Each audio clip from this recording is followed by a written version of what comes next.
So, hello Wanderis.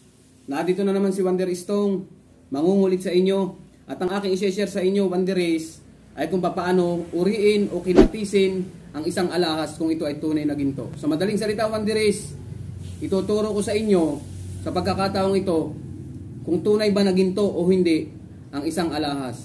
So, bago tayo magsimula, Wanderis, pagkatapos ng intro. Wiggle, wiggle. Like.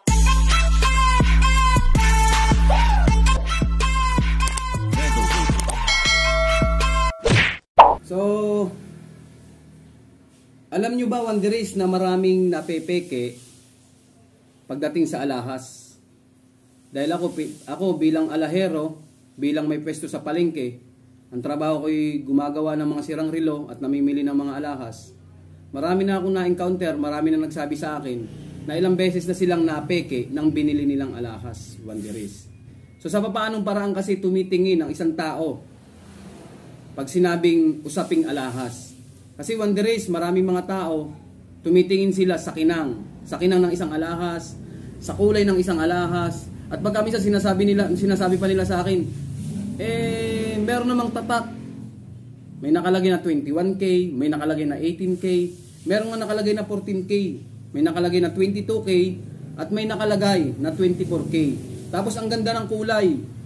At yun nagiging dahilan kung bakit nila binibili ito. Kasi wala silang alam, wala silang knowledge. Yung iba nga may nagsasabi pa sa akin, pinatakan ko ng kalamansi, ibinabad ko sa suka magdamag, ginamitan ko pa ng sunrocks, hindi daw nagbago ang kulay. Kaya sa pamamagitan nun, nasabi nila, tunay yung alahas na ito.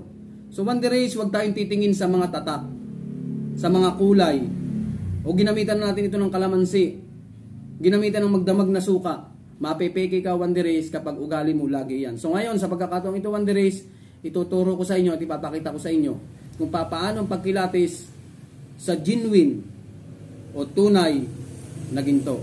So Wanderis, simulan na natin. Tuturo ko na sa inyo at ipapakita ko na sa inyo ang tunay na ginto. So siya nga pala, Wanderis, baka naman pwedeng tulungan nyo ako. Pakiclick naman yung subscribe. Pati na rin, pakilike na rin, Wanderis. Pakiclick na rin yung notification bell para sa mga susunod na video ko ay ma-update kayo dahil marami pa akong ituturo sa inyo. Guys, gamit ang asidong ito, malalaman natin kung tunay ang isang ginto. Ikukuskus natin yung ginto nating hawak, yung itinuturing nating ginto, ikukuskus natin sa batong ito na kulay itim. So ikukuskus natin ng matagal. Baon na baon, Wanderis. Yan. Kuskus natin, Wanderis, ng matagal. Lakasan natin, Wanderis. Ibaon natin. Sige, kuskus natin.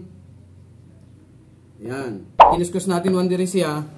Itong pinagkuskusan, Wanderis, bubuhusan natin ng asido. So, Wanderis, ang tunay na ginto, pag binuhusan ng asido, yung pinagkuskusan niya sa bato, hindi matatanggal, Wanderis. Kapag yan ay binuhusan natin yung asido at nilagyan natin at hindi natanggal, ibig sabihin, Wanderis, ginto siya. Yun ang ginto. Pag nabura, tanso o hindi siya ginto. Kaya Wanderis, umuusok pa yung asido. Matapang yan. Iwasan ninyo na tamaan kayo sa kamay kasi masusunog ang kamay ninyo gawa ng asido. So nakita nyo, Wanderis, yung kinuskus ko sa bato. Binuhusan ko siya ng asido. Pero tingnan nyo, Wanderis, walang nabago.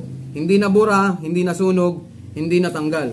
Ibig sabihin, Wanderis, kapag ganyan ang alahas ninyo, siya ay tunay na ginto. Wanderis, kahit punasan ko yan ng tela, may matitira at matitira dyan. Ayan o.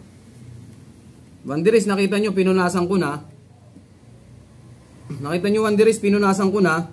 Pero, nakakapit pa rin siya sa bato. So, kapag ganyan, Wanderis, ang hikaw nyo, sing-sing, kwintas, ibig sabihin, Wanderis, ginto, tunay na ginto, ang inyong alahas. So isa pa, Wanderis, para malaman natin kung ginto yung ating hawak na alahas. So ididikit mo siya, isasawsaw mo siya sa asido. Kapag kumulo, o kaya naging kulay green, kumulo siya. Tapos naging kulay green, bumula ng kulay green, kumulo ng kulay green. Ibig sabihin, Wanderis, hindi yun ginto. Ibig sabihin yun ay peke, yun ay tanso. So tignan natin, Wanderis, kung ito ay kukulo.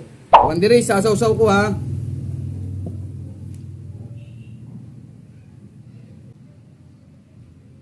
Kailangan magko-kulay green siya, Wanderers. O, hindi siya nakulo, Wanderers. O, hindi siya nabago, Wanderers. O, wala siyang kulay green. Ibig sabihin, Wanderers, ang ginto, kapag nilagyan mo ng asido, hindi siya kayang tunawin. Hindi siya kayang pakuluin. Para lang siyang langis na didikit sa alahas mo. Ayan o, para lang siyang tubig. Para lang siyang langis. Walang reaksyon. Ibig sabihin, Wanderers, ginto yung alahas ninyong hawak kapag ganun ang nangyari. Salamat. Kita tayo, Wanderers, sa susunod. Kapag hindi natanggal sa bato, ginto. Kapag ka sinausaw mo, hindi kumulo, ibig sabihin, ginto. So, Wanderers, salamat. Pakishare na lang kapag nagustuhan nyo ang video. Salamat, Wanderers. Salamat. Wiggle, wiggle. Like.